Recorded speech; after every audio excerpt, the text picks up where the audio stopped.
Glock Purdy, baby. God, I'm Brock hard right now. Oh, what's going on, everybody? This is Sammy J Reacts. Welcome back to my channel. And in today's video, we're going to be recapping the playoff game between the Seahawks and the 49ers. I'm going to be giving you some Niner nuggets, notes, and quotes about the game.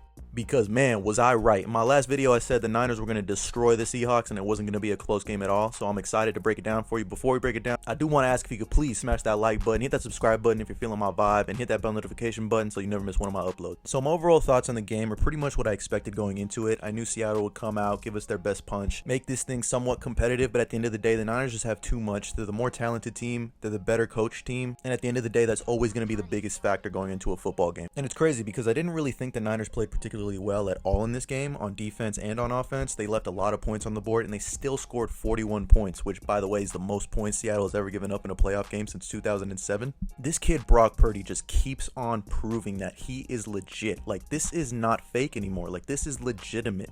This isn't just an accident that we're watching on the field right now. This kid has it. Whatever it is, he's different. He went from having his worst half I've seen him play as a pro to playing the best game he's played as a pro in his first ever playoff career start. He threw for 332 yards and 3 touchdown passes, plus he rushed for a touchdown.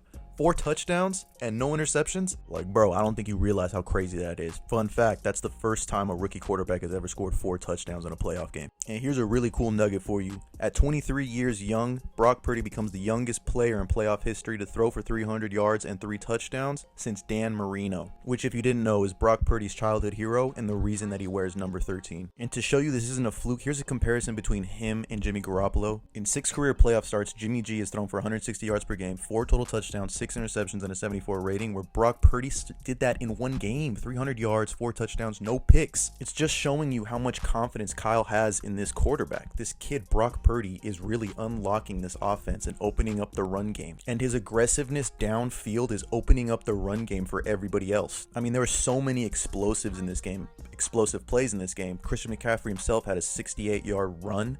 Deebo Samuel had a 74-yard touchdown catch. It's insane. The Yak Monsters are here. I mean, just look at them numbers the big three had today in Brock Purdy, Christian McCaffrey, and Deebo Samuel. Brock Purdy, 331 yards, 3 touchdowns. Christian McCaffrey had 17 touches, 136 yards, and a touchdown. Deebo Samuel had 9 touches, 166 yards, and a touchdown. I mean, just explosive play after explosive play. These are the 3 guys you're going to want to ride going into these playoffs deeper and deeper. And even Brandon Ayuk, despite the drop that he had on that highlight play Brock Purdy had, he was phenomenal today. 3 catches and 73 yards. That's explosive. That's big time. He's been reliable. A relatively quiet game for George Kittle, but I mean, when we needed him, he delivered. And that's all we really want from George Kittle. We know what he does in the run game, so we're not really worried about him. So yeah, honestly, man, this offense is clicking on all cylinders, and it's just crazy to think that we got the steal of the trade with Christian McCaffrey. That might be the greatest in-season trade in NFL history. And this kid, Brock Purdy, has just unlocked this offense even more. Like I said, the Niners have struck gold twice this season with Christian McCaffrey and Brock Purdy. It's insane.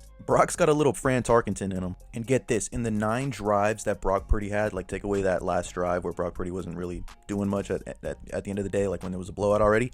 In those 9 drives, the Niners scored on 8 of them. They had 4 touchdowns, 4 field goals, and they had 505 total yards of offense. Like, that's just dominant. And the crazy part is they could have scored 60 today, but they were just settling in the red zone for field goals, which is just, it's crazy, man. Like, I've been saying it, like the Niners are going to go to the Super Bowl, and they just keep proving that week in and week out. But also, they surprise me, damn it. Like, they look better than I even think sometimes, which is crazy. And I really think the momentum shifted when Jonathan Abrams' dumbass tried to twist Deebo Samuel's ankle, which Jonathan Abrams been a dirty player. Like, this is no disrespect to Seattle or your fans or anything. Jonathan Abrams, he is a dirty player.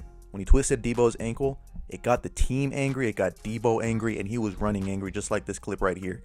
Deebo!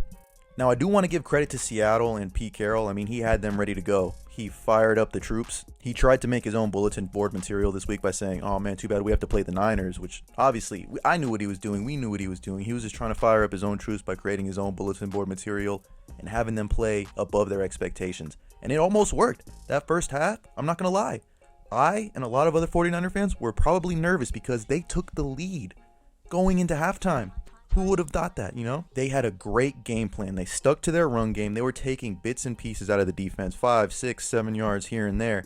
And they did what I thought they would do. They moved and matched up DK Metcalf on Deommodore Lenoir. But also, DK Metcalf was just dominant today. It didn't matter who was covering him. He beat Charvarius Ward for a deep touchdown. and he was just special. He was DK Metcalf today, which is kind of what I expected.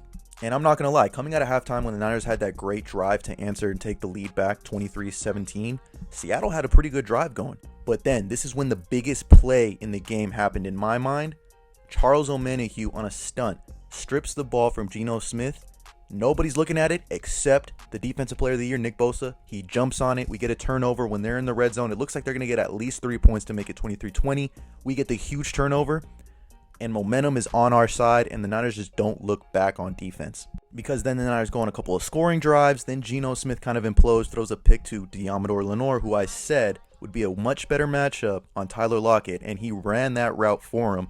Picked it off. Great to see that for Deommodore Lenoir. He's had a couple of terrible weeks, at least with his luck, because he's been there every single time. It's just been the guys have been just way more physically bigger than him. And now we saw it today. I'm telling you guys, man. Y'all got to start listening to me. I know what I'm talking about here. And yeah, from that moment forward, the defense pretty much dominated. The offense dominated. We saw 41 points.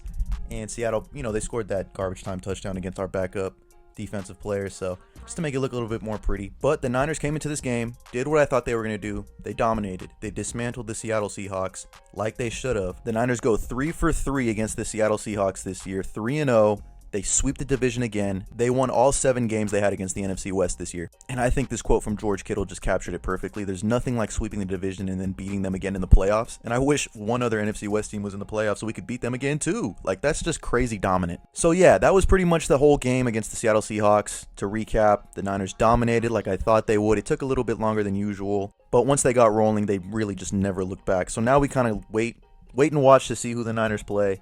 It'll either be the Minnesota Vikings if they win or one of Tampa and Dallas. So I like either of those matchups. Like I said, this Niners team is just so complete top to bottom that it really doesn't matter who they play. I kind of hope it's Minnesota just because Minnesota fans have come at me for one of my reaction videos. It's hilarious. But anyway, man, that's going to do it for me. That's going to be the recap of this game. But don't worry, I'm going to be doing many breakdowns of whoever's going to be the Niners opponent for the divisional round and then obviously the NFC Championship game. And then I think they're going to the Super Bowl, so whoever they play in the Super Bowl. So make sure to stay in tune with me. If you mess with my vibe, please like and subscribe, baby.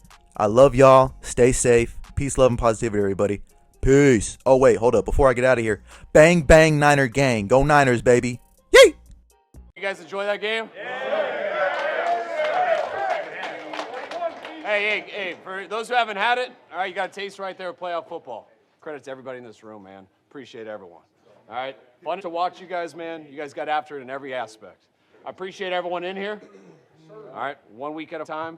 Everything here is dedicated to this, guys. Man, let's all be ready to go next week. You guys feel me? Yes, sir. Great job, man. One at a time, man. One at a time. It's all about next week. Whoever we play, bro. All right? All we got to do is be us. We got to find a way no matter what. Okay? Let's go. Let's go win it. Niners on 3. 1, 2, 3. Niners!